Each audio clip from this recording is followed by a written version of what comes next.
Good evening, everyone. Good evening, everyone. This will hopefully encourage any stragglers who are outside the room to come and join us for the event.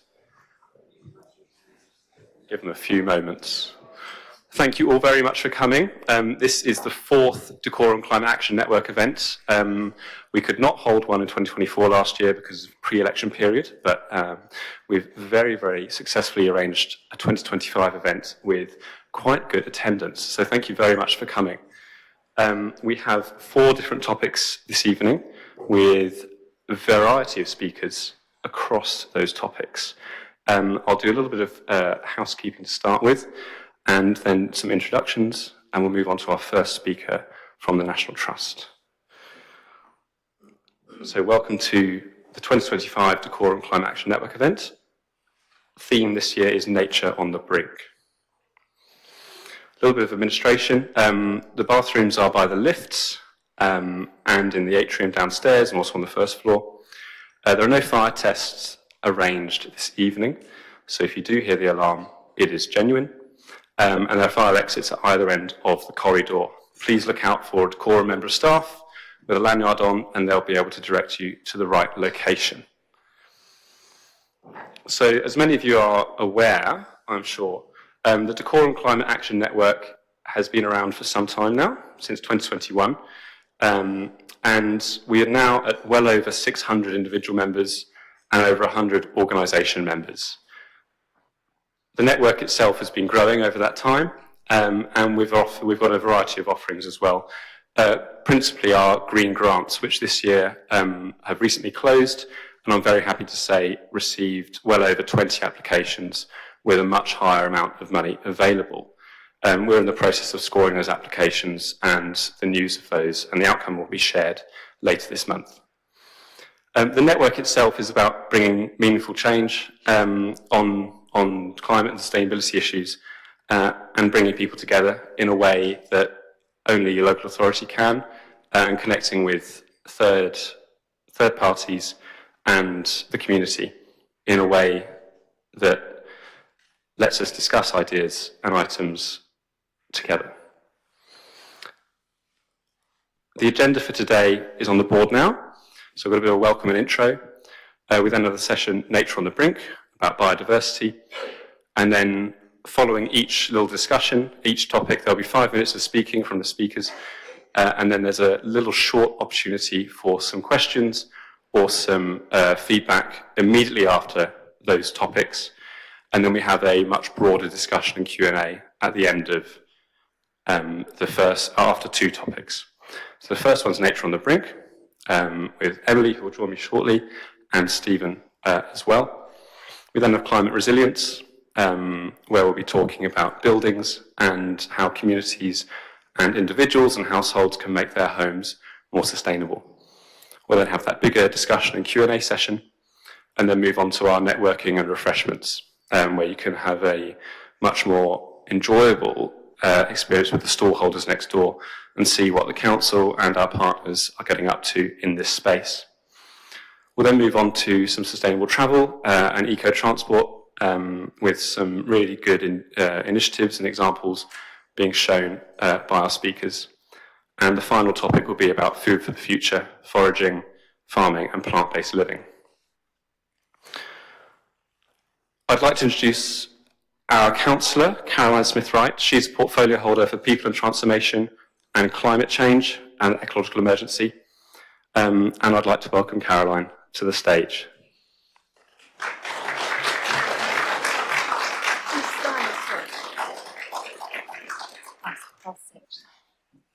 Hello everybody and welcome to Nature on the Brink. My name's Caroline Smith-Wright. I'm the portfolio holder for Climate and Ecological Emergency, and I'm delighted to be part of this evening in collaboration with you all so we can learn and take things into action. So my passion for sustainability isn't just policy responsibility, it's deeply personal. Before stepping into my role in local government, I led foraging experiences, wild cooking sessions, and creative mindfulness retreats.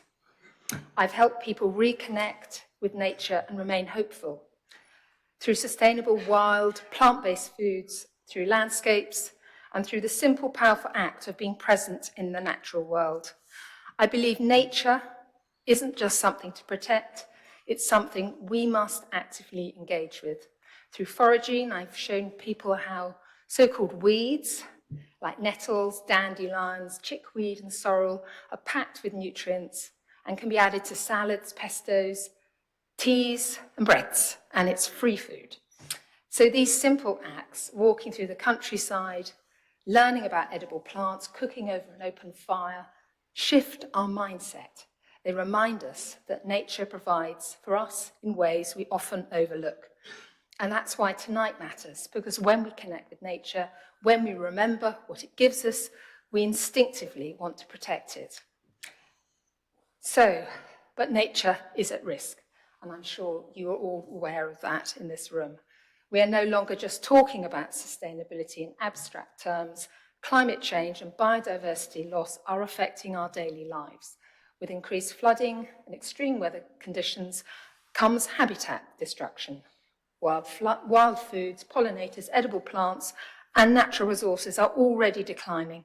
97% of the UK's wildflower meadows have disappeared. Ancient hedgerows, key habitats, and food sources for birds, insects, and foragers alike are vanishing under the pressure of developments. So if we allow this to continue, we won't just lose landscapes, we'll lose the quiet, mindful connection to nature that so many of us rely upon for our health and well-being. So what can we do? We must restore what has been lost. We must adapt to a changing world, plant trees, rebuild habitats so that food and wildlife can thrive.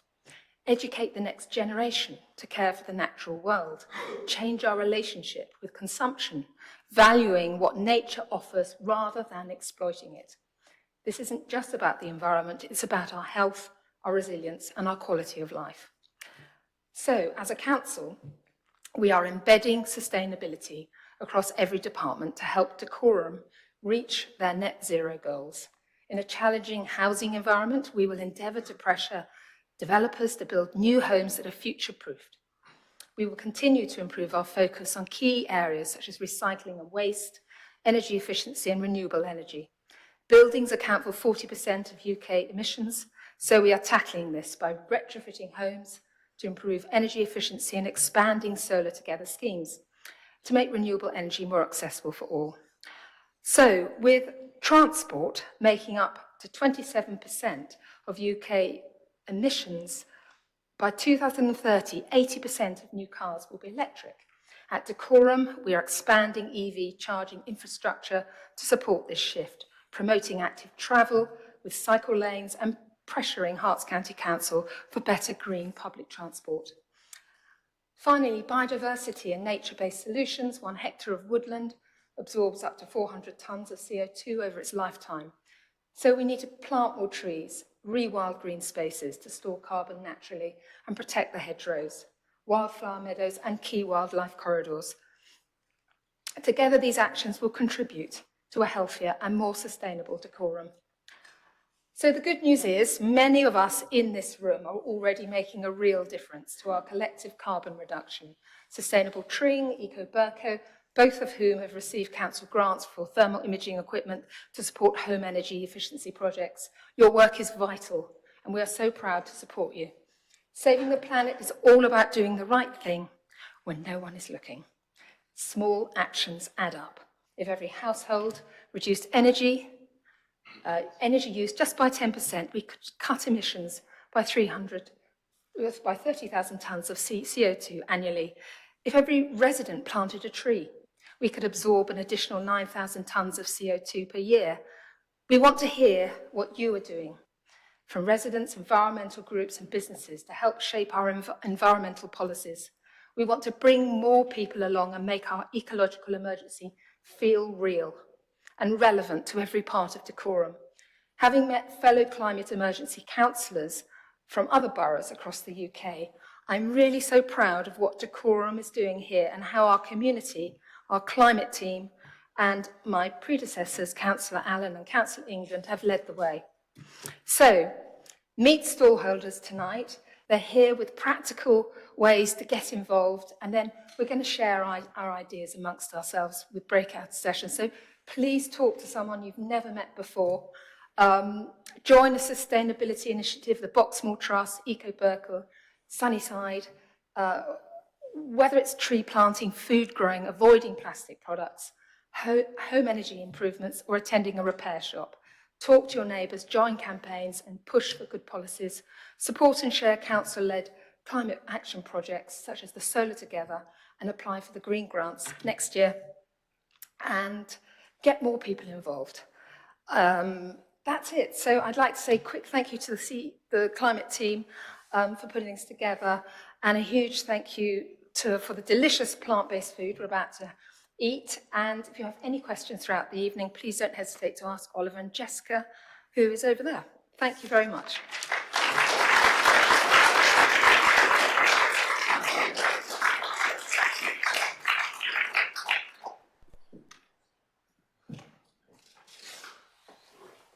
Just plugging in Emily's laptop. There's some technical issues earlier on. Hopefully it all works. Brilliant. Over to Emily. Thank you. So when I was first asked to speak this evening, I went away and I thought I would just have a quick look online and find out when Extinction Rebellion first started, because it was we're losing images. It was the first time that I really remember noticing people saying the climate and ecological emergency as one thing. It really struck me in 2018, and we've come a few years on and it is now common language. Everybody is using that term because it really is two sides of the same coin. And what we do to help one helps the other. And it means we have a really positive, forward-looking view that we can share about what a really healthy natural world looks like, what a thriving landscape for nature looks like, and why that is good for all of us. Have we got pictures? So I'm going to start with a few things that we're doing at Ashridge, and then have a quick look at what might be coming up in future. I think it's going up right now. We can go without pictures, it's fine. So I'll keep fiddling if you want. You'll keep fiddling. Yeah.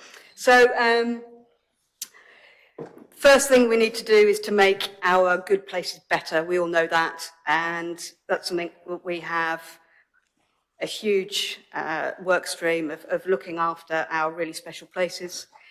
Ashridge is mostly in Dacorum. That's why we're here today, to look at the particularly Dacorum habitats. And some of our most special residents on the estate are our ancient trees. They're irreplaceable, and we have over 1,000 of them individually marked, and we take a lot of time to look after each individually marked tree, to survey it, and to carry out specific work to prolong its life for as long as possible. We've got tree surgeons coming out to carry out highly specialised work to prevent trees from tearing themselves apart. And we spend quite a lot of time also pruning trees around the really special trees to give them more light again, so that they can thrive for as long as possible. This is partly because they are our most evocative, beautiful residents on the estate, but they're also home to an incredibly rare group of invertebrates that rely on dead wood. It's one of the habitats that's disappeared from our wider countryside. We've tended to clean up our dead wood, and you can't see the photos of my gorgeous bees and crane flies living in an old dead tree stump, but we have an internationally important population of these tiny creatures living in some of these nooks and crannies within the population of ancient trees at Ashridge. We all know about the woodpeckers and the bats that might live in holes and behind flakes of bark, and the owls that live in a hole in a tree. But these are some of the real rarities that Ashridge is so special for, because they don't spread easily from their sort of remnants that we're looking after and trying to protect. But protecting's not enough. We're working with various PhD students to look at how we then recreate these habitats in the wider landscape so that we can then do what we really need to do, is restore these habitats back out from their kind of precious hotspots that we're looking after. We need to spread wider. We need to restore what we've lost. Looking at further woodland work, we are, some people are surprised to find out that part of what we do is to actually fell trees to look after the forest. We've got a lot of conifer plantations that date from 50s and 60s that are not as good for wildlife as they could be. We're gradually removing them. We're putting in younger trees. We're allowing the forest to regenerate so that we've got trees of different ages, so we have trees of different species, so that we've got a forest that's fit for the future, and trees that aren't all going to die at the same time. They're all not going to get the same diseases. They're going to be resilient because there's a huge amount of variety and diversity. So we're undertaking small areas of tree felling, which means we're giving new trees that room and space to thrive. The other big habitat we have at Ashridge in the north of the estate is the chalk grassland. You might be familiar with Ivanhoe Beacon, spreading over to Pitstone Hill and Albury Knowers. And that's one of the largest areas of chalk grassland in the Chilterns, one of the largest continuous areas of grassland. That's something we've been doing, is to try and fill in some of those gaps between the remnant habitats that we look after. We've converted some of the arable fields now to grassland, and we're buffering those really special chalk grassland habitats with more and more grassland. So these are kind of, it's been said, some of England's rainforests. They hold up to 45 different flower species just in 1 square metre. They're continually flowering with different flowers all season. They host birds and butterflies. And this is something that we put a lot of work into, with managing quite intensively that landscape, which is really shrinking and under quite a lot of threat. So grazing is quite important for us, and supplementing the sheep grazing with volunteers out there cutting and raking grass, and really kind of trying to maintain that very special interest, whilst in the meantime, what we really need to do is go out and connect those landscapes together. So we have 2.5 kilometres between Ivanhoe Beacon and Dunstable Downs, which is another really incredibly rich and important chalk grassland site. Yet there are, it may look lovely and green, but if you're a glowworm who can only crawl, that 2.5 kilometres is just too far for you to reach from one site to the other. So what we really, really need to do is to look at connecting those landscapes.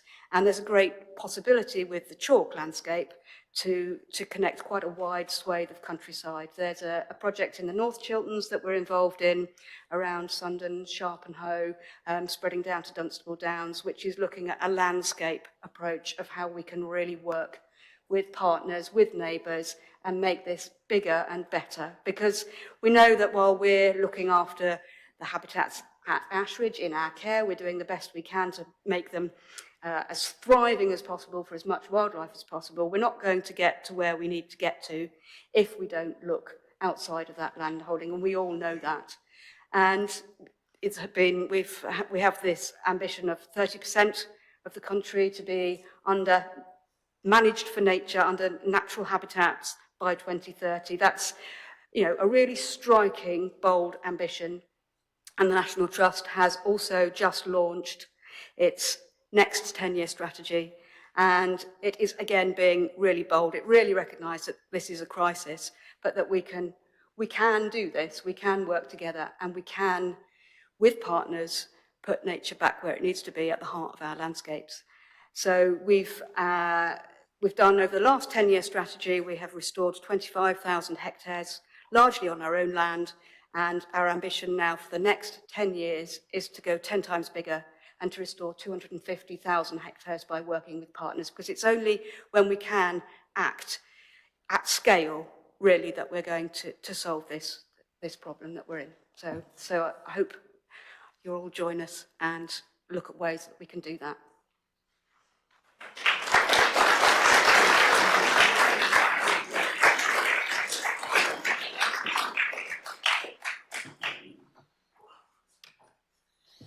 Thank you, Emily, very much. I apologise about the technical problems. I think we should be back on, or onto a green screen, which is better than nothing.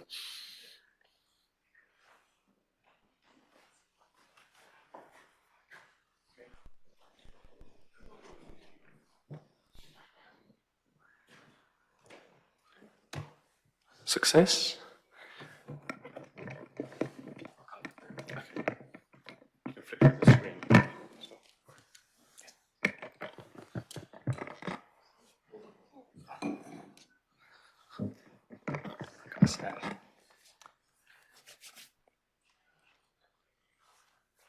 I like to think I'm a bit of an optimist, and I often wonder when someone will stand up here and say nature is no longer in crisis. But I don't know when that will be, if that will even be in our lifetime. The UK is one of the most nature-depleted countries in the world. And the stats behind me, I'm glad it's working, because I wouldn't want to reel all those off, paint a very gloomy picture for our current situation. And the national picture is mirrored more closely to home in Hertfordshire from the Herts Middlesex Wildlife Trust State of Nature report a few years ago. Many habitats and species within Hertfordshire and within Dacorum losing before our eyes within our lifetimes. There's 5 main drivers behind this biodiversity crisis, behind the loss that we see. Some of them are within our sphere of influence that we can do a little bit about, and some of them are much more national or global issues that we only have the power to influence on. And sometimes the 5 of them all come together and they melt what I like to call a melting pot of misery for habitats and species. But as I said at the start, I like to try and be an optimist. So let's put the gloomy stuff out of the way. We know the position that we're in. Nature is in crisis. And if you trawl through the stats, as I sometimes do, there are some positive messages in there, and there are some good things happening. And those behind me there are showing some of the more positive changes that we are seeing for nature's recovery across the country and also locally as well. And I wanted to touch upon a case study, a bit of a case study close to home in the southeast of Hemel Hempstead, Bunkers Park, and you'll see the aerial scroll through there. It's a site that was formerly agricultural fields back in the 20th century, and as the new town expanded, and in the 1990s, it was designated as a park and an open space, and with the management plan written by the Wildlife Trust to promote it as a place for people and for nature. And over the years, it has grown, and you can see how its diversity has changed and how it's improved. Thousands of trees were planted by local communities, local schools, people who were once children then are probably fully grown adults now. And it is what it is today. The old habitats have been protected, enhanced, the hedgerows, the grasslands that were there, and new habitats were created. A hazel coppice coop, one of the largest in Hertfordshire at the time, and emerging woodland, our ancient woodlands of the future. It's now a really popular park for local people and wildlife alike.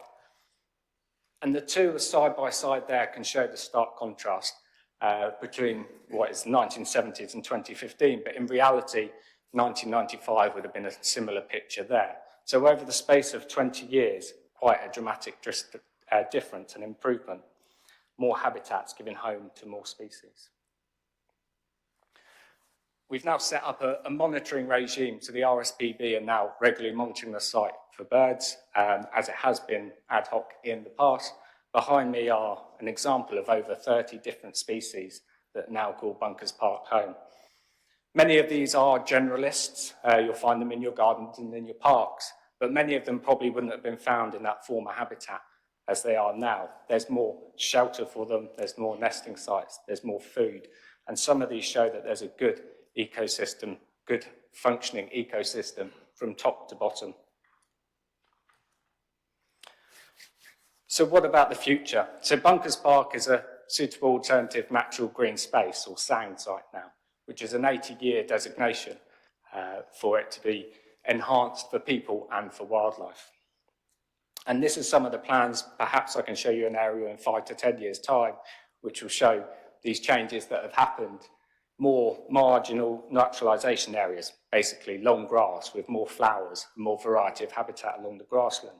Some scrub mosaics, an underrated and undervalued habitat in this context. Improved meadow management, better for more diversity of wildflowers and associated insects as well. And newly planted hedgerows, which have already gone in. That's almost 2 kilometres worth of hedgerow. We've lost miles within Dacorum alone, let alone naturally. So it's some good changes into the future. And I thought I'd just leave you with a quote from someone who can sum it up all better than I can.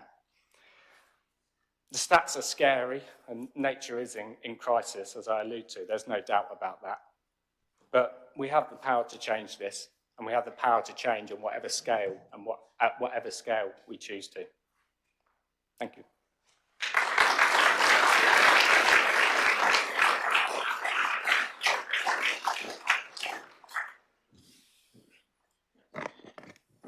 Thank you very much, Stephen. We are now at our first breakout or very short discussion phase. If anyone's got any points or anything they'd like to raise, please do. And a colleague of mine will jump up to the other end of the dais to collect the little microphone over there to distribute around the audience. Does anyone have any points they'd like to raise right at the moment, or do you want to wait for the big discussion session? Please don't hold back. This is why you're here, to share your opinions so that we can learn what to do. There's a gentleman in the corner. Jess or Joe, do you think you could take the microphone over there? It's next to Stephen over there. Thank you very much.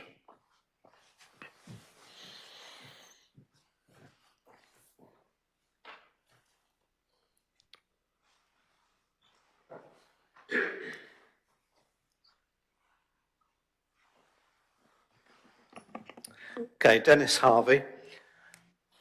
A lot of talk about what it'd be nice to be able to do, but is anybody anywhere addressing the root cause of this, which is the growing population? Very fair point. Stephen, I think that's connected to suitable alternative natural green space, don't you? I mean, in part, yes.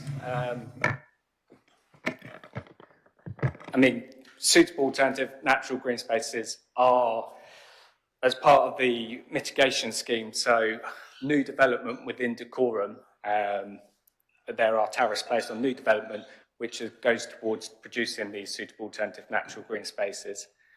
So all new development over a certain size in Dacorum basically funds the work that we're trying to do with SANG sites. I've mentioned Bunkers Park as one. We've also got Chipperfield Common as another DBC SANG site. And then there are a few more coming on board as well.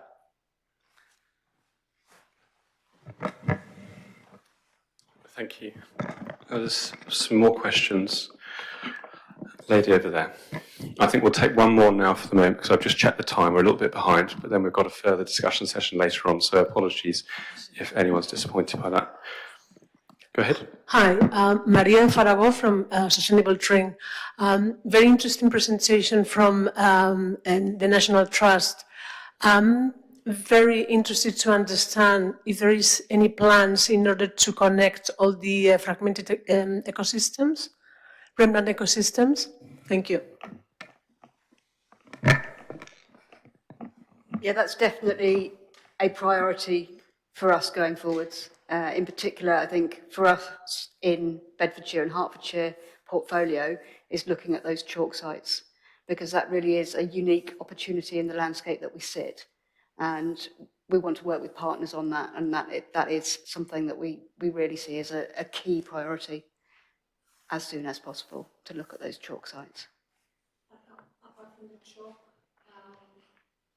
with the deciduous ancient forest that we have fragmented all around Dacorum, is there a plan to At the moment, we're not involved in any plans to connect the ancient woodlands, but there's definitely where we're going and what we're looking at.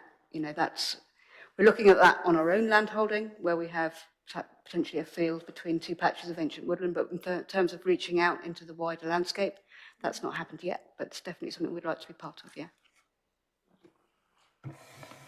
Thank you very much. I'm sorry, we are a little bit behind on time. We do have a future discussion session, so if it's okay with everyone, I'd like to move on.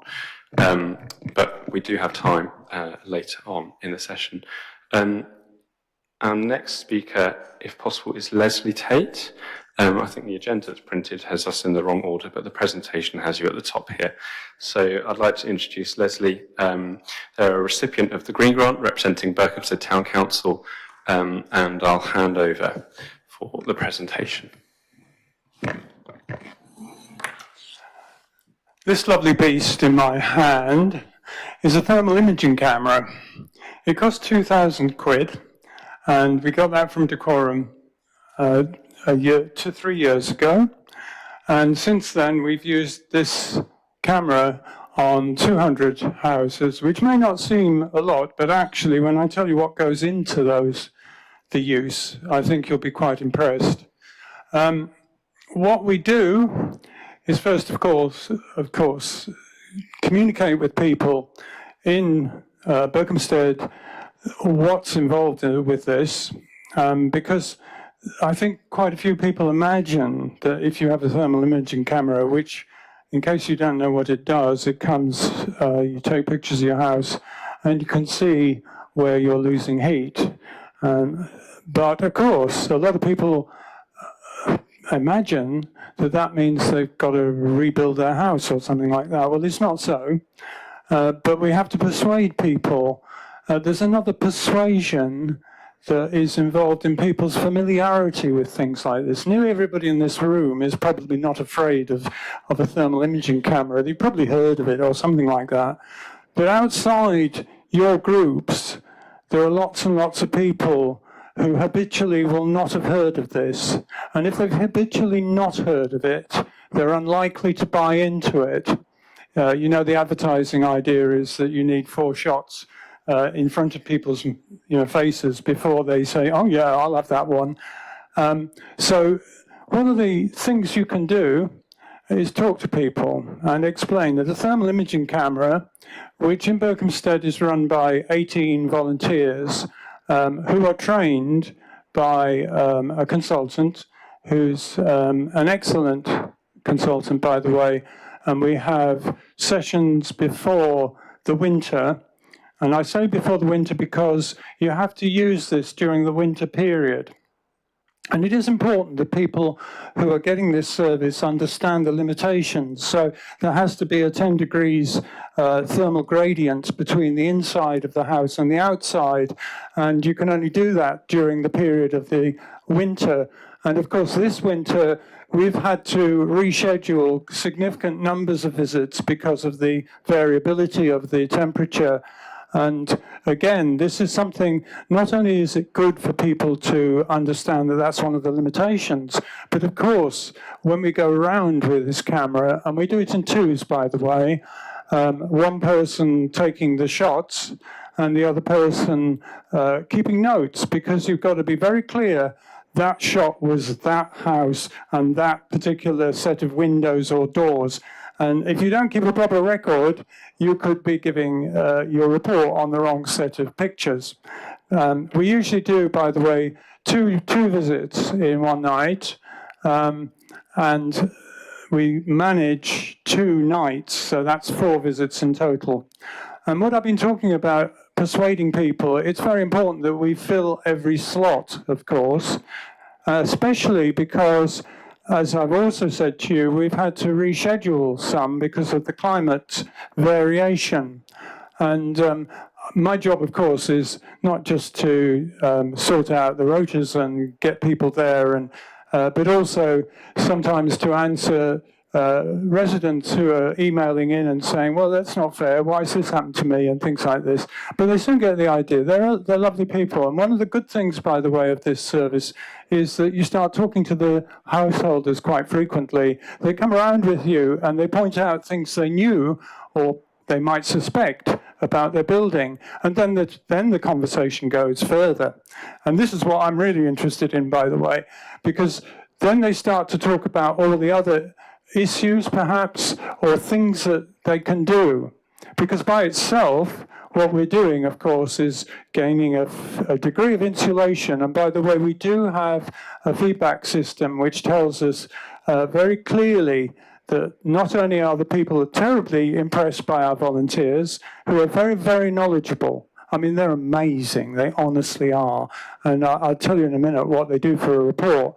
But the householders are also very interested in gaining knowledge sometimes. So what we're doing is we're moving forward people's consciousness, which is actually at the very heart of what we need to do, because by itself, this is a drop in the ocean.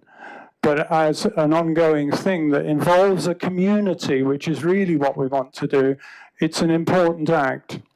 Now, just to return to my volunteers, so they take all these pictures, and obviously they then have to download them using a certain system, an app, which is complex, I promise you. And then they have to select some of those pictures, and then they put them into a report, and they have the format of the report, which of course I give them, and then they have to make comments. And of course they don't tell the people in the houses, well, do this, do that, do the other. I'm sure you understand why, because there are always solicitors around the place.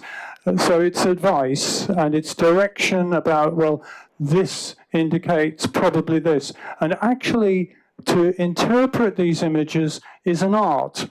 It is not an absolute science, because there's a number of possibilities when you see a red line, because it produces different colors, of course. And the red line might be trapped heat, it might be all sorts of other things. And so there are quite a lot of debates go on amongst my volunteers and with my consultant who checks all the reports before we send it out. About exactly what this showed and exactly what that showed.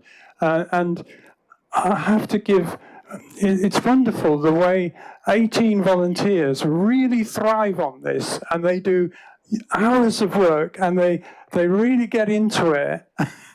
So it's rewarding in itself. But of course, the other thing we do, and perhaps this is partly Berkhamsted, but after some debate, we decided that it wouldn't be appropriate to charge. So, because obviously there are people who are not in the position to pay. So we asked for voluntary donations. We made a suggestion about what the band of money you might want to put. And of course, being Berkhamsted, we've done quite well about this. Yeah, I mean, we've covered 50% of our costs, which makes it a very, very good service. And the final thing I will say to you is that the best thing that has developed, I think, is that at Bridgewater School, they asked us in to do this thermal imaging camera on their building because they're very, very keen and are acting to get various forms of heat, sustainable heat and things like that into their building, and of course to insulate their building so that they benefit from that.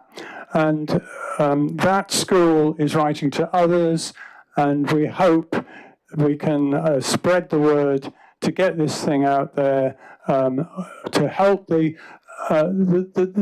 sectors that beyond the individuals that can really benefit. And I will tell you one other thing, of course, that is an issue, and it's where people don't own their property. Because clearly then it's much more difficult for them to talk about improvements. And that is an area we really need to address. So thermal imaging forever.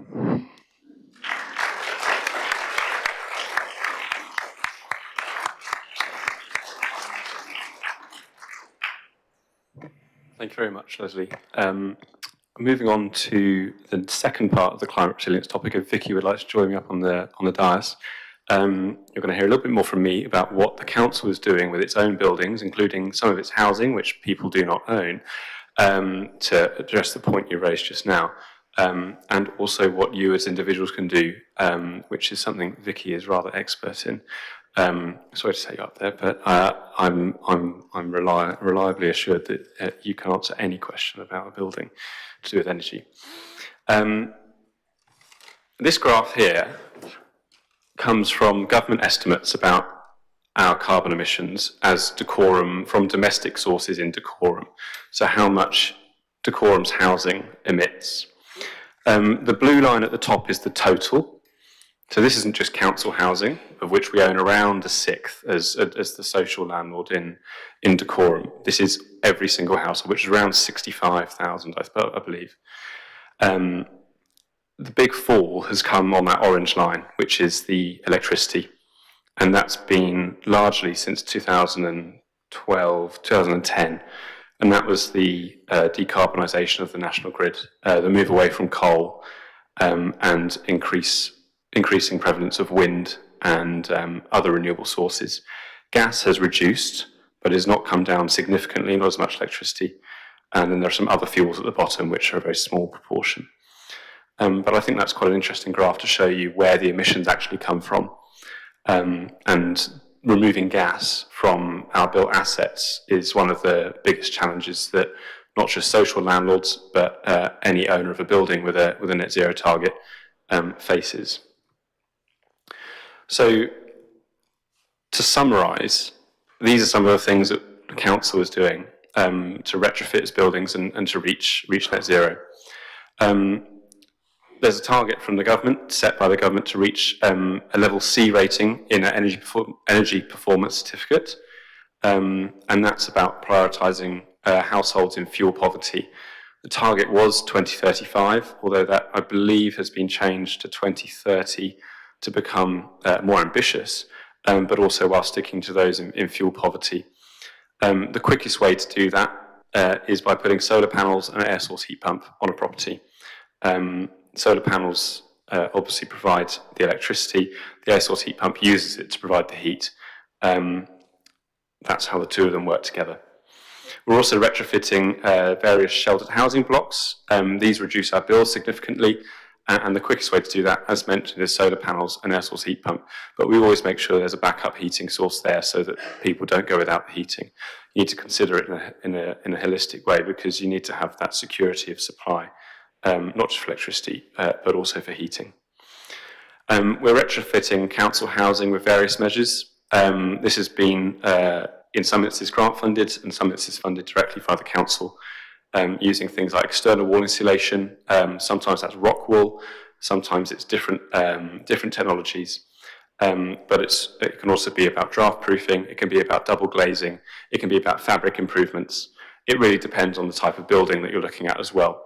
Different buildings and different tenures require different approaches, which is true very much so across Hertfordshire, with a variety of new towns and a variety of very old settlements as well. And on the non-housing side, we obviously own various buildings, including this one, which have got high energy consumption. We're looking at how to install energy efficiency measures and low carbon heating measures across these civic buildings and commercial sites as well.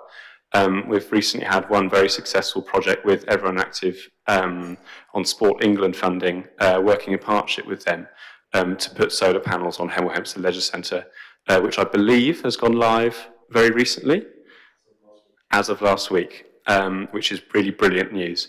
And Everyone Active itself has done significant amounts of investment across its portfolio to reduce its energy bills and indeed its carbon emissions. It's a bit of a no-brainer when you're confronted with these high prices, that energy efficiency investments, which target both bill reduction and carbon emission reduction, help the two. Now I'm going to hand you over to Vicky, who can talk a little bit more about things you can do in your own home. Thank you. Thank you. So I've got 3 main points, looking at improving energy efficiency in your own home. You don't need to own it to be able to take action. Some small things you can do is turning down the thermostat by maybe 1 degree. They say you could save up to 10% on your heating bills by doing that, but you do still need to heat your home to a comfortable level. Switching off appliances that aren't in use and maybe making sure things aren't left on standby. And linking back to the Berkhamsted thermal imaging project, there are some small things you can do. If you've identified where you've got drafts and so on, you can put in some draft proofing measures. And it also applies to people in, say, listed buildings or conservation areas. You can do small changes that aren't going to change the external appearance of the property. So you could put in some cases, secondary glazing film if you can't actually install double glazing. I believe that Juice have got some free secondary glazing film, I think, this evening, and LED light bulbs are still really good. Not every light bulb has been changed in every home. So there are some smaller ways you can save energy even if you don't own the property. And if you've got someone who really feels the cold in the property, then the heated throws that have come out in recent years can be a useful thing to have in the home just to make sure that person's comfortable. Front of mind for a lot of people will be that the energy price cap is going up again in April. They are hoping that it's going to come down again in July to stay at the level that we've got at the moment. But some people may prefer to fix their energy tariff so you know what your outgoings are going to be.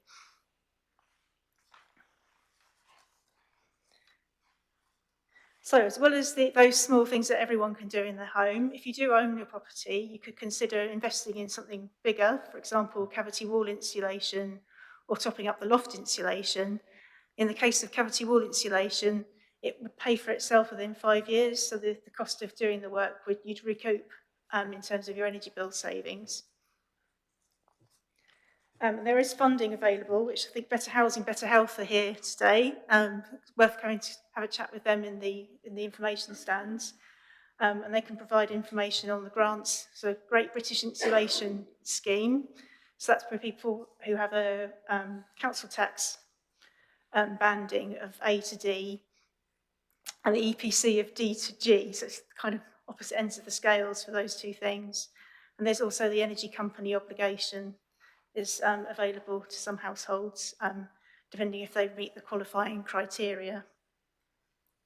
And within the council's own housing stock, we've been looking at trying to do some more ambitious things, as well as the standard insulation, trying to install solar panels and external wall insulation and do more of a whole house retrofit, looking at the heating controls as well. And this year we've delivered those projects to 22 properties in Berkhamsted and 8 in Kings Langley, and we're aiming to complete 45 projects, and that's all funded through the Social Housing Decarbonisation Fund. And Dacorum has been ambitious and is applying for other external funding through the government for future projects, so hopefully we can provide an update on that at the DCAN next year. In terms of the current funding for private households, there's also the boiler upgrade grant. So you can get £7,500 towards the cost of an air source heat pump, if that's something that you think would be suitable for your home. And there's also the Solar Together scheme, who've also got an information stand in the area next door. And they're looking at doing a buyers consortium, so you can club together and get better rates on the cost of solar panels and retrofitting batteries to those systems as well. Right, thank you. Thanks very much, Vicky. So we're now entering into the big discussion phase. Sorry, we're a little bit behind on the time, and some members of the audience are going to have to go to another meeting. I think some councillors have got a briefing at the session. But your speakers will be remaining in here, and you can bump into the councillors later on in the second half of the event as well. If you've got any questions about both the biodiversity and nature recovery elements and both the climate resilience speakers now, fire away and we'll get a microphone over to you as quickly as possible. Thank you very much. The gentleman at the back, Jess, thank you.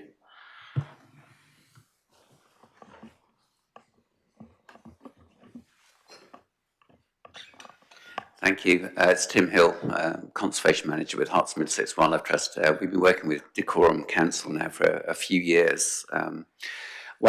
Going back to your earlier points, asking about how to help people do the right thing in their own homes, I think I would urge you to have a look at a Wilder St Albans project that we carried out for a couple of years, which was all about enabling and facilitating individual action for nature conservation. And about the same time, one of the best local community initiatives that I've seen in my time in Hertfordshire is something called St Albans Wildhood Watch. And this is led by a wonderful woman called Nadia Bashara. And she's very able and willing to share her experiences of literally developing things from the street level up. They've got a wonderful website now as well with all sorts of different initiatives to help people do the right thing for nature and contribute to nature's recovery at a much wider scale. So sometimes we tend to try and reinvent the wheel too much, but there's just this wonderful initiative in St Albans, and I would urge you all to have a look at that. Thank you very much. Any other questions? Yes, over here in the green jacket. Thank you. Hiya, I'm a landlady, but I live in Hemel. I'm resident in Hemel, but my property, just one property, is in Luton, and it's Grade D EDC, the thing. And Ed Miliband is going to make it mandatory to have it C or above. Is it possible to get any grants or anything to help with that? Otherwise, he's going to land me. It could be £6,000, could be £30,000 upgrade bill. I just can't afford that. I'll have to sell up, probably. I think there are ways to do this, but as someone in the audience, and given we're all about cross-pollination, Okay. maybe we can go over to Sarah at the back of the room to answer Okay. by the pillar, Jess, Hi. if that's okay. Or Vicky can also provide a response. Thank you. Hi, in short, yes. Grants are available to both private owners and rented. So tenants are able, and it's done based on your tenant's income, not on you as a landlord's income. But they need to get obviously your approval as the landlord. So there are current grants. So depending if it's EPCD, it depends what council tax it falls into and what income band they would fall into. But yeah, there will be ones available. And then there's Warmer Home Grant, which is coming out in late spring, probably early summer, when they finally get the details out, which will be EPC D or below and incomes under £36,000. So of the tenant. But yeah, but we're on Grand Union Community Energy Store, so come and find me afterwards. They are nationwide grants. Yeah. Yeah, a lot of the money for housing decarbonisation is nationwide. Some councils, especially with local government reform and some devolution coming forward, or strategic authorities will have different sorts of funding going forward in the future. But at the moment, a lot of the funding is nationwide. But it's a very pertinent point about where the property is and where you're a resident as well. That will affect eligibility for some grants. Thank you. Thank you. Other questions? Lady in the purple at the front. Hello. We've noticed a disconnect, which I don't quite understand, between houses that are being built and these ideas of wildlife corridors, etc. I belong to the Dacorum Environmental Forum, and we were in discussion with some developers who are just building at the moment, and we asked, are you going to put solar panels on your roofs? And are you going to make a wildlife corridor, because it's the development is right next to a nature reserve, and we wanted them to build a wildlife corridor, quite a large one, which was recommended by Martin Hicks, who's ecological advisor to the county. We wanted them to build a wildlife corridor out into the countryside, but they refused. But we don't understand why the council, as we've got all these ideas here, can't insist that developers are kind to nature as they build. That's a very fair point, and I'm afraid I'm not a planning officer, so I can't answer that directly. There's a lady next to you who might be able to. A bit of cross-pollination going on, so, but there are also stall holders in the other space over lunchtime if you wish to speak. You have to press it again so it's red, so that you'll be heard on the right-hand button. The silver one on the... This one there, sorry about that. My name's Zoe, I'm from the Herts Chamber of Commerce, and I attended an event from Hertfordshire County Council's biodiversity team the other day, and they were talking about new changes that are coming in that means that any building that happens in Hertfordshire has to have a biodiversity programme attached to it. And if they don't, if they're unable to access that and provide that to the local community, then they're going to have to pay a lot of money. I think the minimum requirement is for some sort of credit scheme is £80,000. But yes, so they are being targeted and they are being challenged. And you can contact Hertfordshire County Council for more information. Okay. Thank you. Yeah, that triggered my memory as well. There's biodiversity, and Stephen or Emily might be able to contribute more, but there is a growth in biodiversity net gain requirements for new developments, and new developments need to meet I think it's 10% as a floor, but they can go further if they wish. But what that biodiversity net gain looks like might be different compared to a wildlife corridor, or how it's measured is to be determined. And then I think you can also purchase, as Lady Lextree mentioned, habitat units. That might be within the district or the planning authority where that development is taking place, or it could be outside. I think it depends on the jurisdiction and some of the regulation. So it's a bit of an evolving area at the moment, but you raise a very fair point. Gentleman next to you is hand up a bit quicker.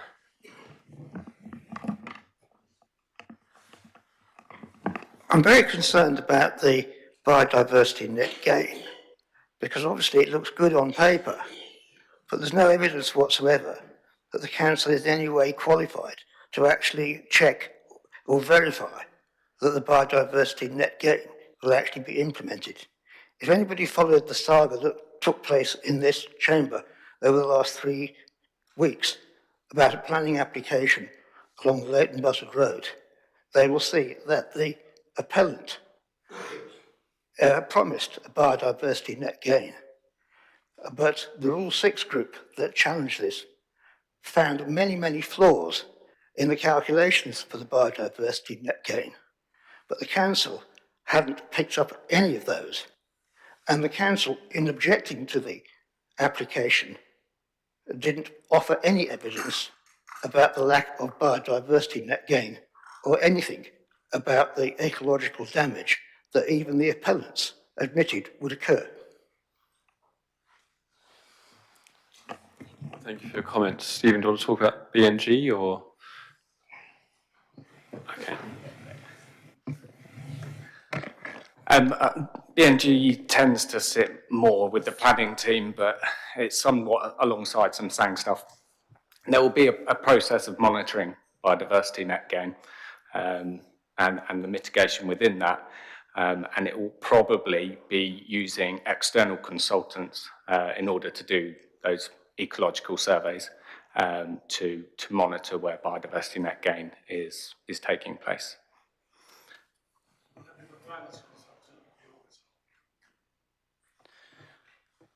I'm not sure. I've only been. Yeah, I've only been with the council 6 months, so I'm still learning as I go. So apologies, I can't answer in detail. Sorry. Thank you. There are stall holders in the other room which have got more planning knowledge than us, so please do explore those.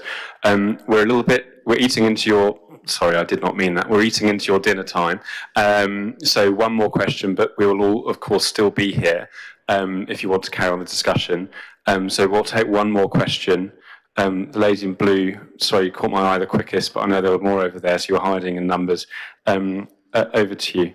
Okay, just a quick question. I know there's lots of houses planned in the local plan. Do you have any idea how easy it's going to be to make sure that when they're built, they all have electric chargers and heat pumps, for example? And is that something that you can insist on, or does that have to come from national government? Because I'm assuming there's regulations around that. I can answer the electric vehicle one because there is a parking strategy supplementary planning document that requires new developments to have 50% provision of their parking as electric vehicle charge enabled, and 25% of the overall provision has to be active, and then 25 can be passive. So a passive charge point is where the cabling is there, but the pillar, which can be very easily installed, is not yet there. On the energy efficiency element, that interplays with building standards and regulations a bit more of a complex way. As the planning authority, you can go above and beyond. That's up to the different authorities. I think that's correct. There are councillors who might know a lot more than me, probably do know a lot more than me, and of course members in the stallholder room. That's a very fair question. If anyone does have any further questions, please do share them with us or share them with stallholders or the DVC staff with their lanyards on. But otherwise, thank you very much for your attention for the first half. Go and enjoy the refreshments, and we'll meet back here at 8:30, no later. Thank you very much.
We're about to start the second half of the Climate Action Network event. Can guests please make their way into the council chamber? Thank you very much.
Brett?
Please get ready for the second half of the Climate Network event. If you can take your seats and get ready for our next speaker, or speakers, I should say.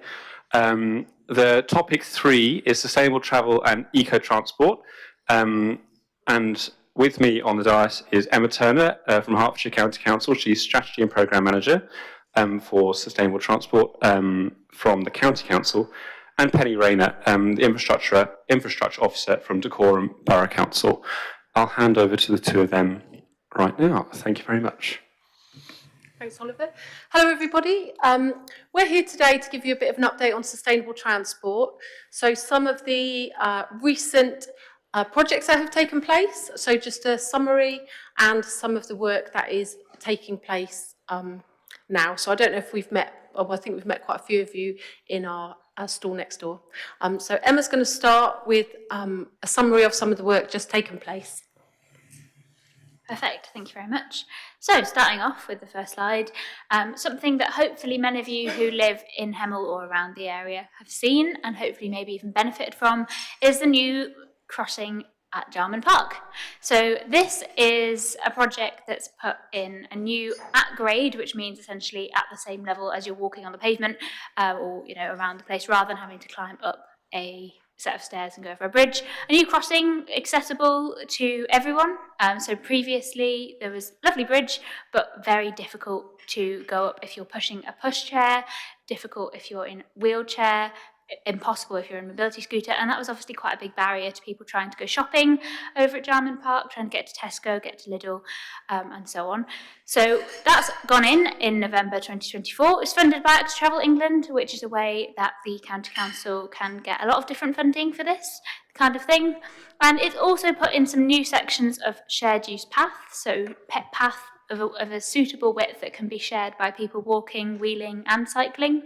And it's helped connect up those residential areas with the onward connections into the shopping centre as well. So we'll be looking at future ways to improve and expand that even further, and things like improving things along the A414. So that's one thing that's already gone in recently. There's a nice picture there showing just some of the modes that are benefiting from that. We've got some really good feedback recently from people who previously couldn't have even made those journeys at all. So yeah, really nice to see. Something else that you may or may not have come across is the Buncefield Quiet Way. So a quiet way is essentially, as it might suggest by the name, a quiet route allowing people to walk, cycle in a low or no traffic environment, lovely clean air, often surrounded by some form of green space. So this is a north-south route through the heart of Maylands, connecting up with the industrial area, and it's also part of the Hemel Garden Community's green network, so it'll be part of a much bigger network of green, sustainable, active travel routes. Also will eventually in the future link into the Nicky line, so very much a core part of a much bigger network. And there have been recent improvements in locations like Buncefield Lane, Three Cherries Lane Junction, so which gives priority, allowing people who are cycling along the Quiet Way to feel safe going across that junction, and the Buncefield Lane Boundary Way Junction as well. Part of that Quiet Way, or linking into the Quiet Way, is the Boundary Way roundabout. This is quite exciting for Hertfordshire, and Hemel gets to be a real first in Hertfordshire and one of the first in the entirety of the UK with a Dutch-style roundabout. This is a type of roundabout which allows people who are walking and cycling to have their own dedicated safe space with wider footways, safe crossings over every single arm. And this is linking into that Quiet Way I already mentioned, but it's also linking into the Maylands industrial area, allowing people to get to work safely. It's currently under construction. I'm sure most of you will be aware of those works if you live in the local area, and we're actively monitoring how that works. But it's quite exciting because, yeah, we're building for the future here and ensuring that the network of walking and cycling routes are ready for that increase in trips in the future and helping people get to work more sustainably. Thanks, Emma. I'll take on these slides. So just another thing that was completed back in November 2023 was some towpath improvements. So it was a partnership between the Dacorum Borough Council, Hertfordshire County Council, Three Rivers District Council and Homes England were the main funders. And we did this along with the Canals and River Trust to improve 800 metres of towpath. We've had some fantastic feedback about these improvements, and we're actively looking for additional funding sources so that we can improve more distance along the towpath. And a few of you might have spoken to us about this today. We currently have our local cycling and walking infrastructure plan out to public consultation. This is a plan for the next 10 years, focusing on improving routes that have the greatest demand and therefore the greatest potential to enable increases in walking and cycling in the borough. So we've got some plans next door printed out showing the sort of proposals that are included in the plan, but it's all online. The public consultation is open until the 23rd of March, and we would encourage everybody to take a look and give us any feedback that you can on the proposals, if they'd help with journeys, if you're supportive, if we've got the crossings in the right place, that sort of thing. So please do take a leaflet. I'll leave some outside and when everybody leaves as well. And please publicise to your networks as well. We'd really like to have as much public feedback as possible on the plans to hopefully make walking, cycling and wheeling safer and easier for all residents in these areas. And just an update on the Hearts Links service. I don't know if anybody's seen this around. I've seen it quite a lot recently, actually. This is a Hertfordshire County Council's government-funded bus improvement plan project. It's demand responsive transport, so it's a solution that links the rural areas and connects them into the more urban areas of the borough. They're putting offers on a lot. This is publicised through the council, normal communication channels, and it aims to increase access for residents to employment, education, healthcare and leisure activities by linking them up to existing networks. That was launched in December 2023 as a 3-year pilot, and we're already having lots of meaningful discussions with the team to see if we can expand that within the borough. I think that's it from us at the moment. If you have got any emails or would like to get in touch about the LC Whip, then we've got a bespoke email address, and I think the slides are going out after the event to attendees. So thank you very much.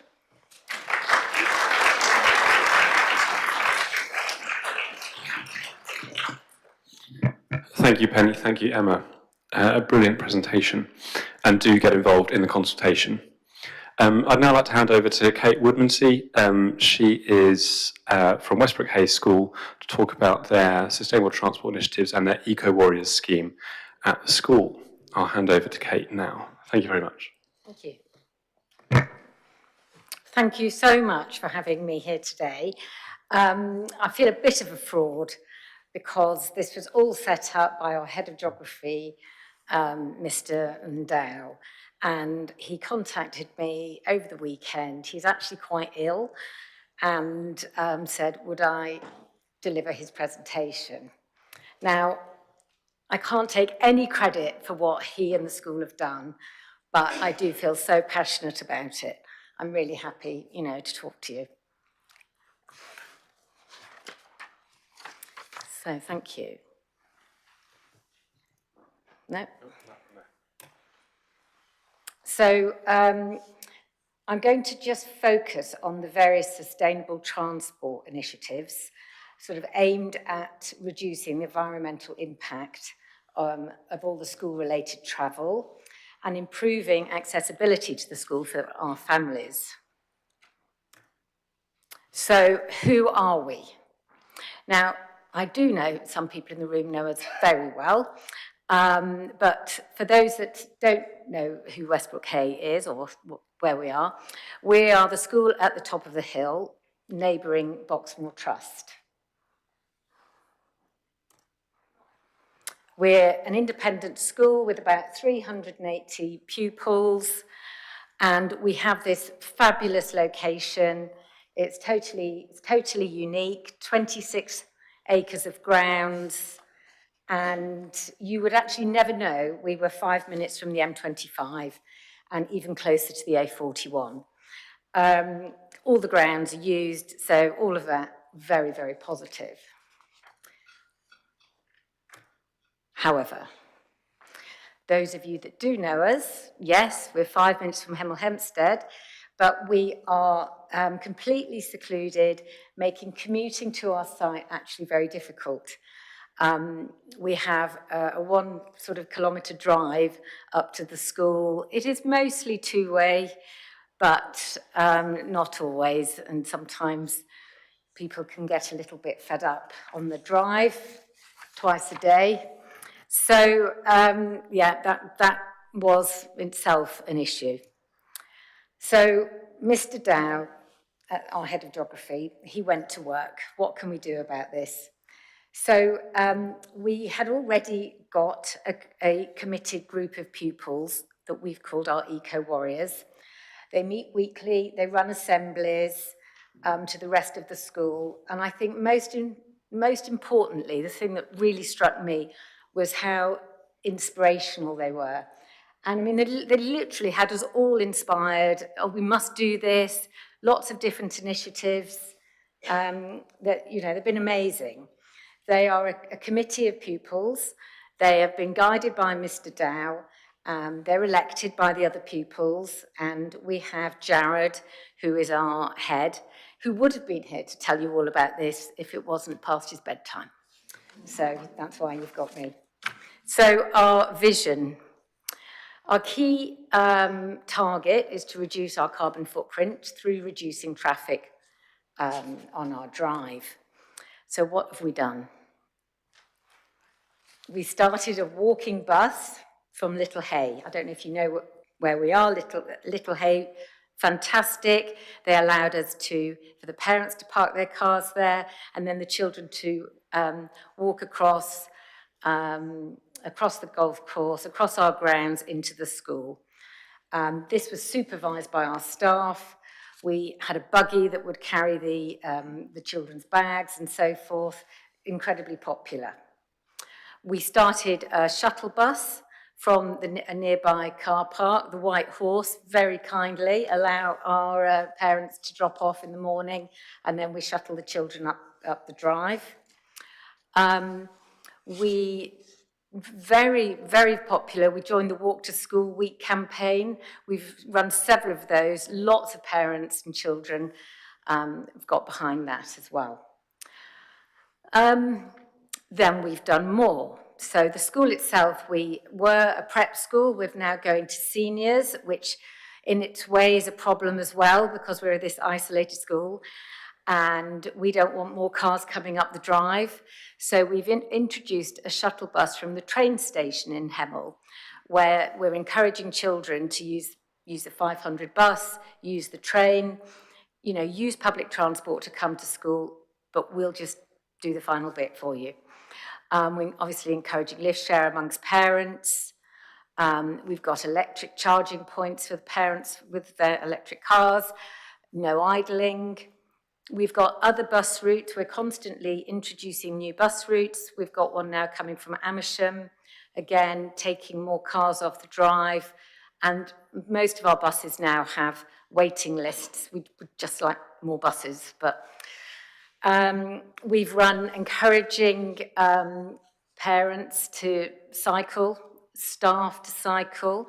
So we ran a free MOT for people for their bikes.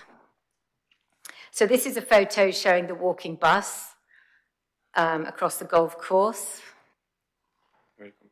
Have I gone back the wrong way? To reiterate. We've got the buggy was carrying everybody's bags. The one issue we would say with that was the staffing. It was become really staff heavy, having to have 2 members of staff running that every day. We are encouraging our parents. We open the gates, please, you bring the children, and they're doing that. It really kick-started that. Walk to School Week, again, these are the routes, use them, walk your children to school. We've done scooter training. Now, the children are not going to be able to ride their scooters up our drive, but they might use them locally. They might go to the shops on their scooters. So it's just an absolute theme. Our free bike MOT day, yeah, I made full use of that. I think that actually is my bike. So all the parents brought the children's bikes up, lots of passion around it. That's our exciting new shuttle bus and our charging points for the parents. Now, the facts. Has this helped? Absolutely. It's made a huge difference. We've still got a busy drive, but we have taken cars off the drive. We've reduced the number of journeys. The same with the shuttle bus. It's so popular. We are saving parents time. We haven't got the queuing on the drive. It has made a big difference. Very, very briefly, a few other things that Mr. Dow has organised. He has a gardening club, and they completely transformed our allotment. They got a polytunnel, growing all our own food, all of which we are fortunate enough to eat at school. Enough potatoes to feed the whole school, which is amazing, and getting the children so involved. We'll show you that as well. So there are lots of other initiatives that have run, but obviously the focus has been around travel today. But we were awarded Eco School of the Year, taking all this into account. And one of our parents very kindly produced a little video. I promise it's very short, but it just sums everything up. So thank you. We are the Westbrook K Eco Warriors. I want to be an eco warrior because I want to make the school more eco-friendly. Today we are marking the end of another Switch Off Week campaign, whereby teachers and pupils do not use any electrical gadgets in their lessons. And we try and take the children out for as much learning in the grounds as we physically can. We're out of the classroom, we're here in the woods. We are reducing the number of cars that come up the drive by having a school bus, a shuttle bus and encouraging parents to live share. The Walk to School Week is another effort to try and reduce even more CO2 emissions. It's a lovely walk and it's just a nice way to start the day. We're new to the school, so it's wonderful to see our son interacting with other students. It's just really nice to be outside, meet some other parents. It's such a fantastic way to start your day. The Gardening Club meets once a Monday, and last year we grew enough potatoes to feed the whole school twice. Chef makes it into the most delicious food that I've ever had. We really like our recycling here at Westbrook K, and we recycle loads of paper, loads of batteries and loads of ink cartridges. Worms! In the Rama way, we recycle all of our food. They just eat the fruit and then they make compost. These are just some of the initiatives we're introducing here at Westbrook K to improve our carbon footprint and meet our sustainability targets. Together, we can help provide a brighter and greener future for our school and future generations.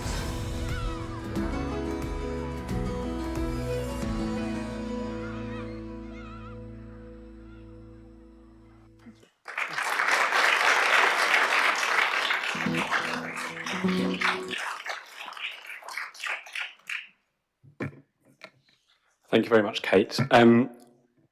A little bit different to the first session. I'm not going to let you ask us any questions now. You're going to have to turn around and talk to people in the audience about what you've just heard, have a little bit of a breakout discussion, find some counsellors, find some officers, find some people who are in the know, and share what you've learnt and what you think. We've got some prompt questions up on the screen. Have a bit of a discussion time, and we'll reconvene in around 5 to 10 minutes' time for the final topic. Do feel free to ask individuals questions, but this is now open discussion for everyone in the room. And then we'll move on to our fourth and final topic. Thank you very much.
Thank you, everyone. We'll be moving on to the final topic of discussion.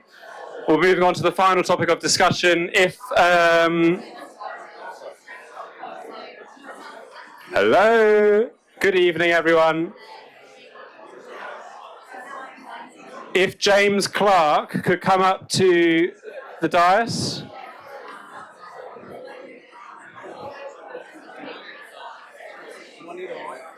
I'll move the phone. When you're talking. Thank you, everyone. We're moving on to the second part of the second half.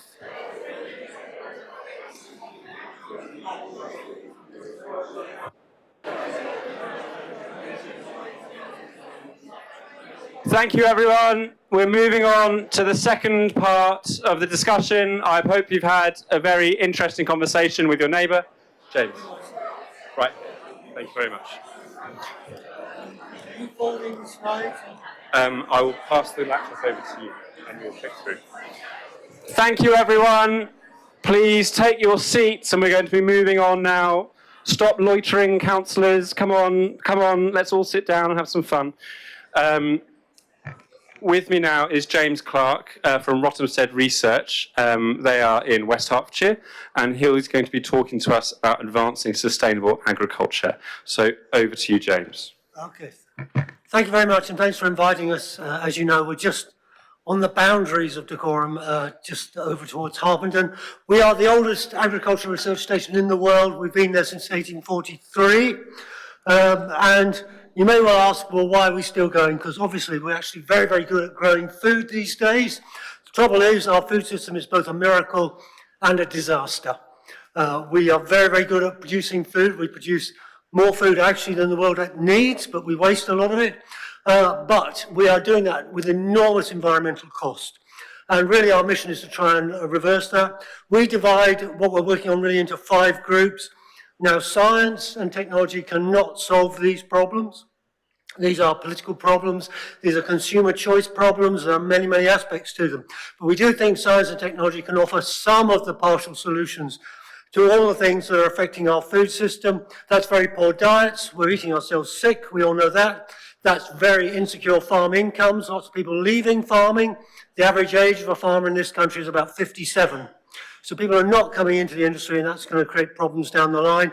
We have huge pressure on land use. In this country, of course, we've already converted most of our land to farmland in one way or another. That's now happening globally. The biodiversity loss will be immense if we don't reverse that. We've got to get away from using too many chemicals. That's both fertilizer and pesticide in agriculture. And we have to deal with climate change. What can we do with science? We can actually make our foods better and more nutritious. We have, for instance, developed a high-fiber white bread. Tastes just like white bread. We may want people to buy brown bread, but they don't. But just by breeding out different varieties, we've pushed up the fiber level in white flour. We are working very closely with farmers to make sure that the solutions we propose are sustainable. We believe that by making agriculture much more precise and focused, we can reduce the amount of land that we farm, still produce food, but actually free up much more land for things like rewilding. We've got to get away from chemicals. That means bringing natural forms of crop protection to the farmers' fields. And we need to create farms that can recover from climate shocks. Yes, we're going to see some new crops coming into the south of England, but farmers are also having to deal with extreme weather events. We've had a succession of wet autumns and wet springs, so much so that yield, for instance, in wheat was very much down last year because farmers simply couldn't get into the fields to plant because the spring was too wet. So we need systems like cover crops, like no-till systems that can actually hold the soil in place and make farming suitable for a climate-challenged earth. Now, we have a lot to answer for because we really kind of started modern farming back in 1843. Because our founder, John Bennett Laws, became interested in the way that crops grew.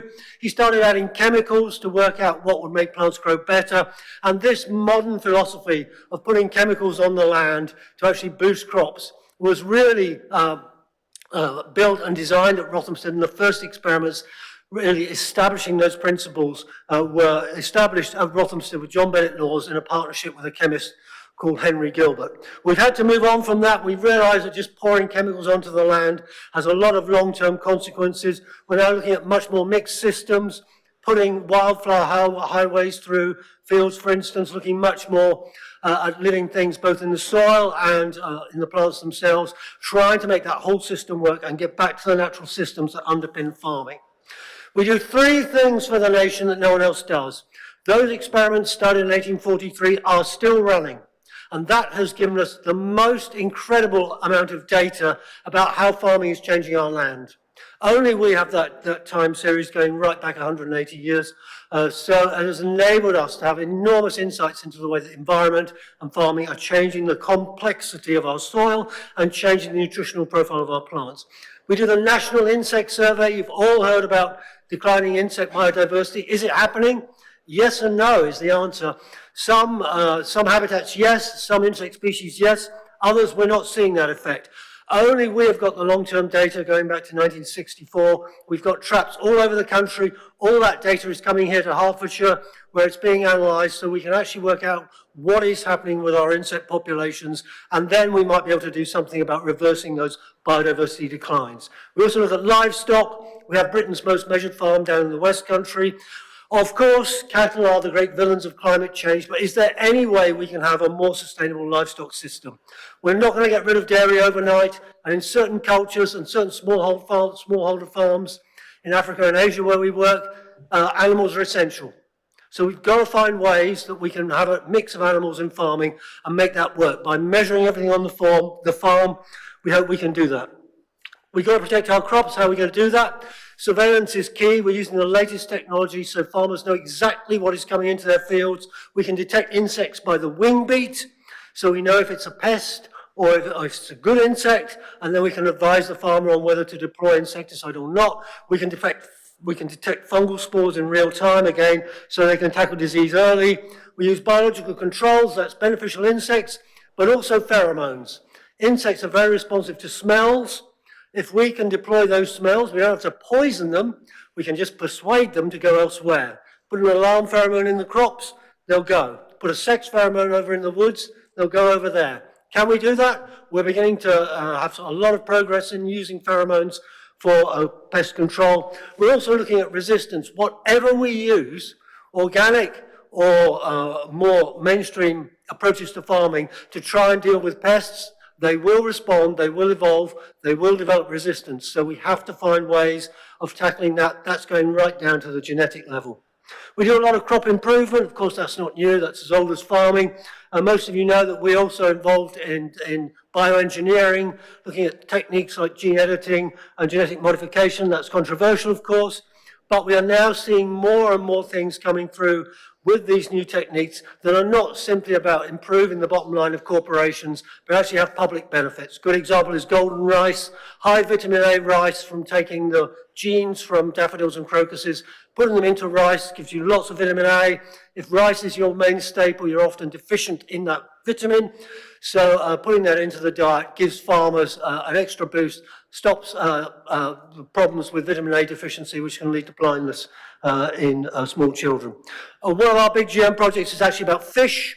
About a third of the global marine catch is not eaten. It's minced up and fed to other fish in fish farming. So we've got to find a more sustainable way of getting hold of the omega-3 oils that we currently get from fish. Fish get that from an alga in the sea. We've put the gene from that alga in an oilseed plant. That's Professor Napier who does this work. We now have oilseeds with masses of omega-3 in them. We don't have to get that from fish anymore. We can grow it on the land. We can use it in fish farming, or you can buy it in Holland and Barrett. Can't grow it in this country because it's a GM crop. It's being grown in America. It's being grown in Latin America. It's potentially a big boost. It could relieve pressure on the oceans and be a profitable crop for farmers. Livestock, it's very important that we get the sums right in doing livestock. We're doing everything we can to measure what's going on the farm. That's a cow having its burps measured on our farm down in Devon. The problem with cows is they're very bad farmers. What you really want them to do is to zip across the field like a lawnmower. So they're making the maximum use of a piece of land. What they actually do is hang around the water trough and just graze on little patches. So we can look at things like animal behavior and see if there are ways we can move that herd around the field to maximize the amount of food production on that piece of land. And again, freeing up more land for things like biodiversity recovery. The cows will have Fitbits on, in case you want to know how we know where they are. And we can move them around the field by a technique called mob grazing, which I can't go into now because we don't have time. Soils. But we've always been big on soils at Rothamsted. You don't look after your soils, this is what you get. The Dust Bowl in the United States in the 1930s, taking out those really long-rooted prairie grasses, replacing them with short-rooted crops. A couple of years of drought, basically the soil crumbles, and you get tens of thousands of essentially climate refugees forced off the land. We now look at soils as being absolute key to progress in farming. Soil is a mixture of the structure and of the microbiome. You know about your gut microbiome. The microbiome in the soil is probably the most complex ecosystem on Earth, and we only know about 10% of what's in it. If we can harness the power of those bugs to actually release nutrients, we can get away from fertilizer, to provide protection against pests, we think that we have got the possibility to really drive farming in a different direction. What you're looking for there, this is a tomography scan of a piece of soil. Those yellow patches is what you're looking at. Those are the interconnected pores where the microbiome is. So you want that nice structure, lots of connected pores, and then you want a really lively microbiome in there so that can really give us healthy soils that can deliver for plants and reduce the amount of chemicals that we use. Rothamsted Estate, you're welcome to visit. You can always walk around, take the Nicky line, you can cycle, as we've heard. You can see the historic experiments, there are guides you can look at. We're doing lots on site to try and make it much, much more sustainable, trying to get the site using much more renewable energy. We actually have the National Willow Collection. Who knew there was such a thing? But it's actually at Rothamsted. We use that for biomass fuel research. It was originally for basket research after the First World War, when we nearly ran out of baskets. The government decided to have a national asset called the National Willow Collection. Now, of course, not so useful for basketry, but for biomass fuel, we think it's great because it grows incredibly quickly and you've got all that carbon sequestered in the soil. So if you can cut it down, pelletize it, maybe there's a net zero carbon fuel source there. We're creating habitats. You've got Hannah there, one of our PhD students, doing a bat survey. So lots and lots of work going on to try and tie biodiversity into farming. So we have these two philosophies, land sharing and land sparing. When we're talking about how land is used, we want a lot more land sharing to be going on in terms of British agriculture. Many of our species have evolved to thrive within farming systems. So we need to make sure that they can actually do that and get away from some of the heavy-duty farming we're doing now. Things like robotics, things like remote sensing are going to make this a real possibility. So we are incredibly optimistic that we can deliver a much more sustainable food system in the very near future. Thank you.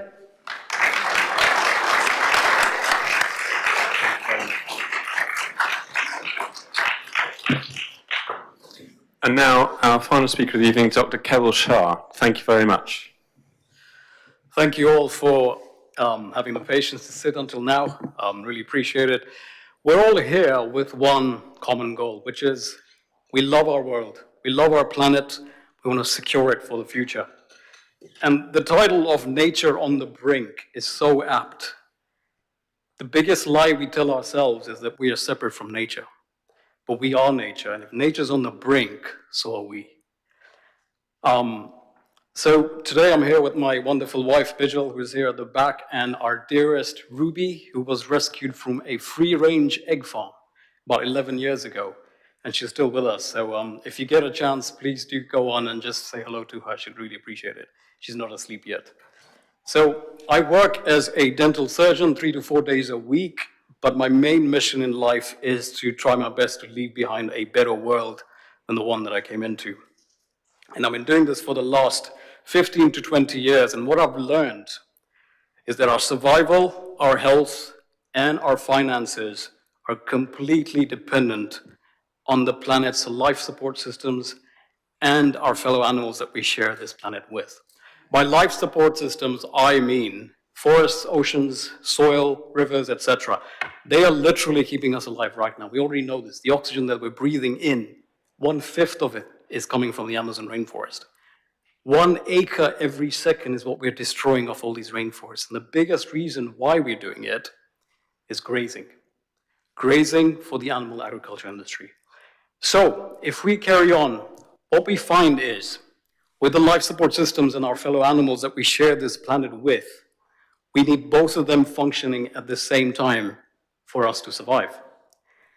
And as a result of killing those two things, what we are is we find ourselves facing 12 global emergencies that you see on the screen right now. 7 are related to our survival, 4 are related to our health, and 1 is related to our finances. As clearly shown in this article, 2008, we were warned that the global economy is losing more money from the disappearance of forests than the current banking crisis at that time. And that's as a result of climate change, as a result of deforestation, etc. Now, there are obviously lots of industries polluting our planet, killing our planet, but one industry is more responsible for causing all 12 of these global emergencies that we're facing, most responsible. And this industry dwarfs what the other industries are doing. And like I said, the animal agriculture industry, which breeds, exploits, and kills over 90 billion mothers, fathers, and babies on land to sell us their milk, their eggs, and their bodies for profit. They make hundreds of billions of pounds of profit, these industries that do this, at the expense of our health and the planet. But what they also do is extract 2 to 3 trillion beings from the ocean, because we've been convinced into believing that it is healthy for us when it's not. So the scientific consensus on this is absolutely clear. And to run this killing machine that's doing this, if you go to the next slide, it's taking up most of our planet's water, most of our planet's fossil fuels, most of our planet's land and food. And it's perfectly illustrated here. This is all data from the IPCC. And what they did is they took what we're doing and put it on the world map. If you have a look at the red, we're using nearly 50% of the world's surface area to produce animal foods. And in return, this industry is giving us 12% in terms of dry food. And the oceans, the conversion is even worse.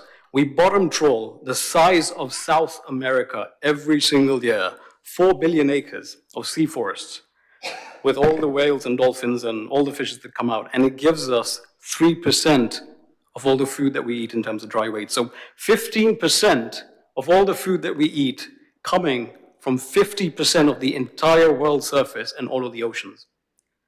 Compare that with the little green thing that you see on the bottom right, and that's plant-based nutrition. 85% coming from just 7% of the Earth's land. So to simplify this, it's like using 38 times more land to get our food through animals as opposed to getting it through plants directly. 38 times. That means that's like making 38 dishes of food and throwing 37 away. That's where the wastage is happening. But when you look at the land use, we clearly see why the animals we love are going extinct. It is their land, their forests, their oceans that are getting destroyed, occupied, degraded as a result of selling us things that we don't even need. And I can tell you this, one thing, this industry is not there to fulfill our hunger needs or our health needs. I'm telling you this as a health professional who's looked at the biggest studies that's been done to date, telling us we can thrive on plant-based nutrition. So let us never take this industry as some sort of world-saving messiah that's providing us food. It's there only for profit. And to go further, right now, the biggest cause of river pollution in the UK is dairy farms. Today, one of the headlines is one of the major chicken industries is being sued by River Wye for polluting it. It's all out there on the news. It's already happening. Land, water, and air. And then the cost of it is what we pay as taxpayers, if it gets reported, by the way. And that's millions of pounds going into it. And finally, climate change, climate emergency. Now, when we look at that, we again see that this industry, because it destroys the world's forests and the oceans, which are the only 2 life support systems that soak carbon in, and emitting methane and nitrous oxide, which is 120 to 300 times more powerful CO2 global warming gas compared to CO2, we see the biggest cause of climate change happening here. Methane from the animal agriculture industry is causing more incremental global warming than all sources of fossil fuels combined. That is how impactful this industry is. So, what happens when we shift to a plant-based lifestyle, which is what my talk is about? When we shift, and we encourage most of our society to do so, then we start seeing the changes that we want to see. Because when we shift, we see the end of the killing of the animals that we love that are going extinct, and we can feed the entire population of the world on plant-based nutrition, health promoting plant-based nutrition on just 10% of the land. What does that mean? We return 40% of the Earth's surface back to nature. We return 100% of the oceans back to nature. And that's where the animals come in and they survive and they start recovering what we have lost. When this happens, our water cycle gets restored. Floods go down, fires go down, droughts, famines become a thing of the past. Pollution goes down because when the 1 trillion trees come back, they soak up the pollution within them, and that's how we clean up the air. When the animals come back, they make the forests and oceans thrive. And when the forests and oceans come back, all the carbon that we have emitted since 1850 goes back in, which means that every year, if we allow the forest to come back, we're cooling the earth by 18%. There's no more adaptation. There's no more thinking, oh, we have to adapt to more fires, to more floods, etc. None of it. We start cooling the planet, which means we can travel first class anywhere we want to, how many times we want to. We can drive anywhere we want to, how many times we want to. And all the carbon that we emit goes back into the earth because of the trees and the oceans that have come back. It's that simple. We don't have to sacrifice a thing. But what we get back is our health and our finances. Because right now, this industry is incurring the highest economic cost to our society across the board because of the damage it does as a result of climate change, as a result of the health problems that we're facing. The agri-food business in the UK last year incurred costs of 200 billion to the NHS as a result of causing chronic diseases like heart disease, cancer, diabetes, type 2, etc. This is all in the evidence, all in the data. Our budget for the NHS for this year is 195 billion. How are we ever going to fill this deficit when we are constantly continuing to increase the amount of chronic diseases that we're causing to each other? I have patients who now don't even respond to antibiotics because we've given most of them to the animals that we stuff in factory farms. And if we think farming is all about, countryside, which is what we see normally, but 95 to 99% of the foods that we buy, which come from animals, actually come from factory farms, where all our antibiotics are going, where all our food is going, right? And if we shift to regenerative agriculture, grass-fed, whatever, not only that, we start losing our forests even more because they need even more land to do so. So, the simple solution to address all 12 of our global emergencies is to shift to a plant-based lifestyle as much as we possibly can. This is not an overnight shift, but let me tell you, when you do this, the largest studies on the planet, the EPIC Oxford study, 65,000 participants, showed that we reduce our chronic disease risk significantly. Hypertension goes down by 60%. Diabetes type 2 goes down by 50%. Heart disease goes down by 30%. Cancer goes down by 30%. It is so simple, and we know people who are suffering from this. And the reason why this information is not widespread, the reason why we still doubt this, shows how successful this industry has been in convincing the population that this is natural, normal, and necessary. Okay, so let us look into this a lot more and try and figure out a way through this. And we can do this society-wide, because it's a bit like passive smoking. You could stop smoking, but if every single person around you is still smoking, we still have to pay for it. We still get the cancer. We still pay for the NHS to solve all of this. We still pay our taxes to solve the fires, the floods, the famine, and the droughts. So my focus has been not only to look at the scientific data, but also how our finances are going into this, right? How our economies are surviving and almost influencing us through our education system, through our healthcare, through our media, and also controlling the banks, the legal system, everything.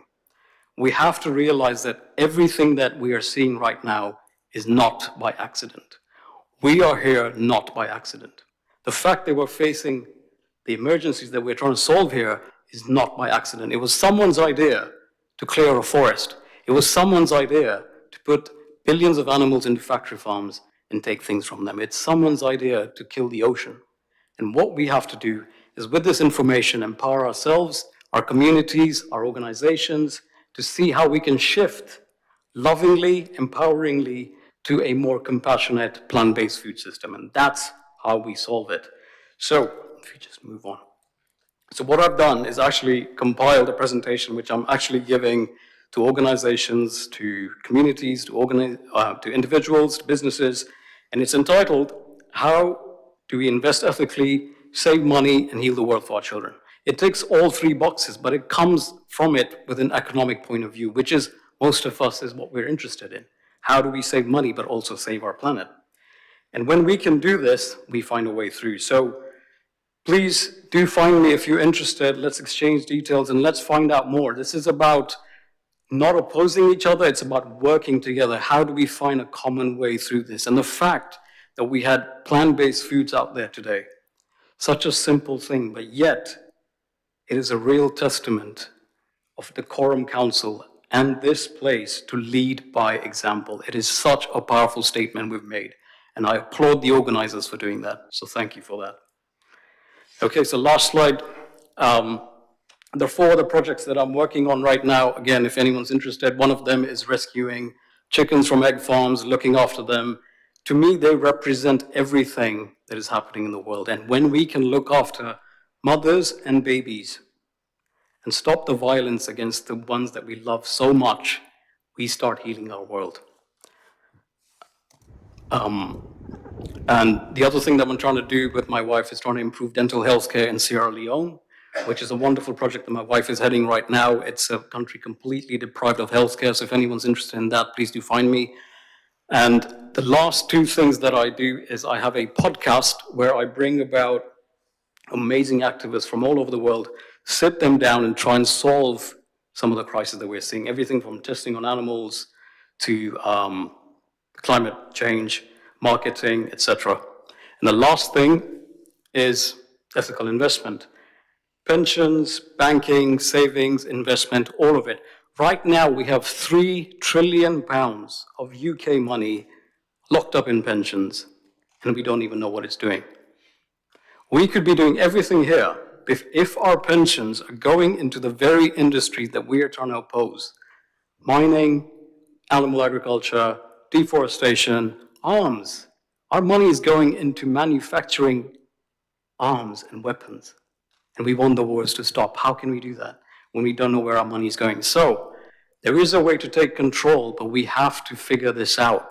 It's our money at the end of the day that's actually driving the whole killing machine of this planet. When we can do that, we start taking real action and we start making a difference. Right now, otherwise, we're only scratching the surface. And it's going to be too late. 2026 is year 0, the year when most wild animals go extinct. And when they go extinct, the forests and the oceans in the world will start dying. And what we're seeing is not gradual change. We're seeing cascading, sudden changes in our weather. This year has been one of the wettest winters we've ever had. Today, Argentina declared a global emergency. They had 1 year's rainfall in just 8 hours. Right now in the UK, we're living in a temporary bubble of safety. This is coming really, really fast, and I'm so glad that we're all gathered here and we're trying to find solutions to this. But if we make our core solution as ending the violence against sentient beings and then actively reforesting and rewilding everywhere we can, giving them their homes back, they will heal our entire world for us. And we won't have to worry about a thing. But it starts from non-violence. So let's do that, and we go from there.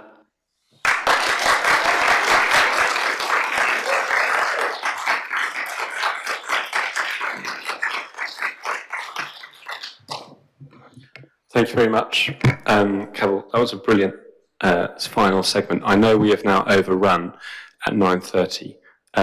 but we are on to some final topics and discussions. If anyone's got any questions they'd like to share with the group or discuss with the people around you, please do.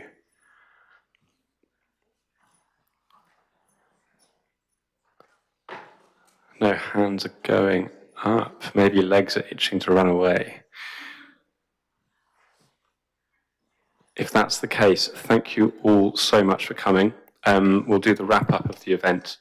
So you can join up to the Dacorum Climate Action Network if you haven't already.